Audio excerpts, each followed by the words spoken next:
अस्सलामुअलैकुम प्यारे बच्चों। आज हम तीसरी जमात की उर्दू किताब से एक सबक जो हमने पढ़ा है बादल और तारे, उस सबक के आज हम चंद सवालात करेंगे। सवालात मैंने लिखे हैं, मैं आपके सामने पढ़ूंगी। आप ये सवालात अपने कापी पर लिखेंगे और उसके बाद आप याद करेंगे। तो बच्चों, पहला सवाल है, तारे कब निकलते हैं? हमने पढ़ा है कि तारे कब निकलते हैं। तारे शाम को निकलते हैं। हम देखते भी हैं, शाम को जब हम बाहर निकलते हैं तो हमें तारे दिखाई देते हैं। तो इसका जवाब है तारे शाम को निकलते हैं।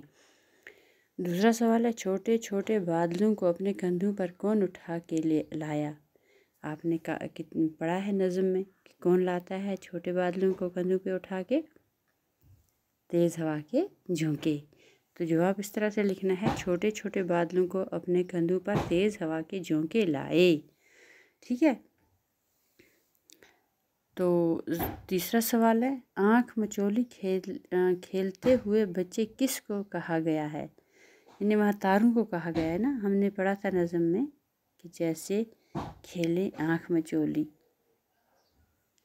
तो आँख मचोली, तारों को आँख मचोली खेलते हुए बच्चे कहा गया है। जैसे बच्चे खेलें आँख मचोली, हाँ, फिर तारों के बारे में कहा गया है। तो चौथा सवाल है, तारों और शबनम के कतरों में आपको कौन सी चीज़ मिलती जुलती नज़र आती है? जैसे आसमान पे तारे चमकते हैं, इस तरह सुबह सवेरे जब सूरज चमकता है तो ये शबनम के जो कतरे होते हैं घास पर, ये भी इसी तरह से चमकते हैं। इनकी चमक जो है वो तारों जैसी दिखाई देती है। तो इसका जवाब है, तारों की चमक और शबनम के कतरों की चमक आपस में मिलती जुलती नज़र आती है। इनकी चमक जो है वो आपस में मिलती जुलती नज़र आती है। तो आखिरी पांचवा सवाल है, आखिरी सवाल है ये नज़म किस शायर ने लिखी है? तो ये आपकी नज़म जो है उसके बाद लिखा हुआ है नीचे नज़म किसने लिखी है। तो ये नज़म तिलक चंद महरूम ने लिखी है। तो बच्चों, इसके आगे और एक सवाल है, मिसरों को पूरा कीजिए। मिसरा होता है शेर का एक हिस्सा। शेर में 2 मिसरे होते हैं, हर शेर में 2 मिसरे होते हैं।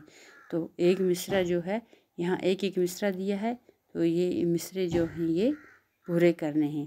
जैसे पहला मिसरा इसने लिखा है, तेज़ हवा के झोंके, आगे खाली जगह छोड़िए, इसमें लिखा है आए, तेज़ हवा के झोंके आए। इस तरह से ये मिसरा पूरा हो गया।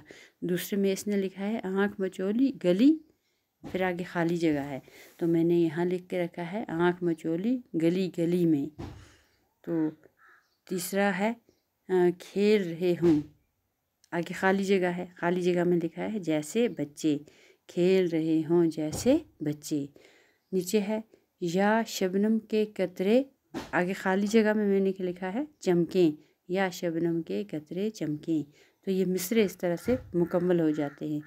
तो बच्चों, अब जो है ये मिसाल देखकर लफ्ज़ का आखिरी हर्फ कम करके एक नया बामाना लफ्ज़ बनाइए। बामाना हो गया जिसके कोई माना हो, बेमाना हो गया जिसके कोई माना ना हो। तो ये कहता है कि आखिरी हर्फ जो है, यानी हर्फ, आपको पता है हर्फ किसे कहते हैं? अलिफ बे पे ते टे से, ये हरूफ हैं। कहते हैं कि आखिरी हर्फ काट कर, जैसे इसने मिसाल दी है, पहला ते अलिफ ता रे, ये रे तारे, तो इसने रे को काट दिया है, आगे सिर्फ ते अलिफ ता रे लिखा है। तो ये भी एक लफ्ज़ बन गया, ते अलिफ ता रे तार, और बामाना लफ्ज़ बन गया। तार क्या होती है? तार होती है जो हम ये बिजली की तार लगाते हैं, इसको भी तार बोलते हैं। जो हम दूसरी बागों को चफेरी से लगाते हैं, इर्द गिर्द लगाते हैं, उसको कहते हैं कांटेदार तार। तो मुख्तलिफ़ किस्म की तारें होती हैं, तो इसने तारे से तार बना दिया। तो नीचे लिखा है प्यारे, प्यारे का हमने ये काट दिया और बन गया प्यार। नीचे लिखा है डूबा, डाल वाव डूब अलिफ बा, तो अलिफ काट दिया, आखिर वाला अलिफ काट दिया, तो हो गया डेवा डू, डाल वाव डूबे डूब। तो नीचे है बे रे सीन अलिफ सा, बरसा, इसका भी अलिफ काट दिया, आखिरी हरफ काट दिया, तो बन गया बरस, बे रे सीन बरस।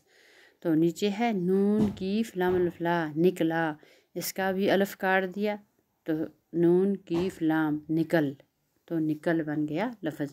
इस तरह से मैंने ये सारे लफ्ज़ बनाए हैं। तो आप इसी तरह के और किताब से निकाल के बहुत से लफ्ज़ बना सकते हैं। तो बच्चों, आज के लिए इतना ही। तो अगली बार इंशाअल्लाह हम नए सबक के साथ फिर हाज़िर होंगे। आज का शुक्रिया।